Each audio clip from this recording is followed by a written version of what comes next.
Dans cette vidéo, vous apprendrez comment préparer la communication open data de la collectivité. Posts sur les réseaux sociaux, articles sur le site de la collectivité, intégration de la page datagouv.fr. Il existe de nombreuses manières de communiquer autour de l'open data. Et dans cette étape, vous devrez mettre à disposition de la collectivité un plan de communication qui articule les différentes phases de cette stratégie. Pour cela, rendez-vous sur le template du plan de communication en cliquant sur la ressource clé qui se trouve juste en dessous de cette vidéo. Votre but est de modifier ce template de manière à l'adapter aux enjeux et moyens de la collectivité. Avant de remplir ce template, prenez bien rendez-vous avec la personne en charge de la communication dans la collectivité pour identifier avec elle les canaux de communication utilisés par la collectivité. Cette information vous permettra de définir les matériaux de communication que vous pourrez créer et vous donnera des informations clés pour séquencer les différentes phases de la communication open data.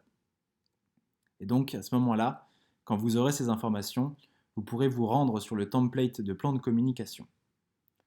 Vous constaterez qu'il comporte 5 sections. La première, qui est une synthèse du plan de communication. La deuxième est un détail des actions de communication avant le lancement officiel de la démarche. La troisième, un détail des actions à prendre au moment du lancement de la démarche. La troisième, un détail des actions à prendre après le lancement officiel. Et enfin, un détail des actions à prendre sur le long terme, à la suite du lancement. Alors, ici, vous n'êtes pas obligé de garder les sections qui sont présentes dans ce template. En effet, votre collectivité peut n'avoir besoin que d'une seule ou de deux phases de communication.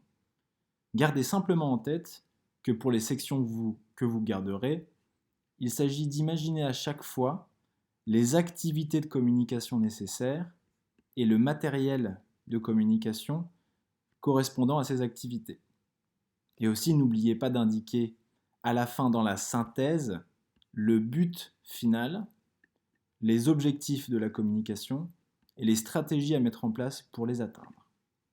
Et aussi, n'oubliez pas de remplir le carnet de bord dans lequel vous pourrez inscrire toutes les difficultés ou toutes les réussites que vous accomplirez. Et bien sûr, n'hésitez pas à contacter les experts qui sont là pour vous aider tout au long de ce challenge.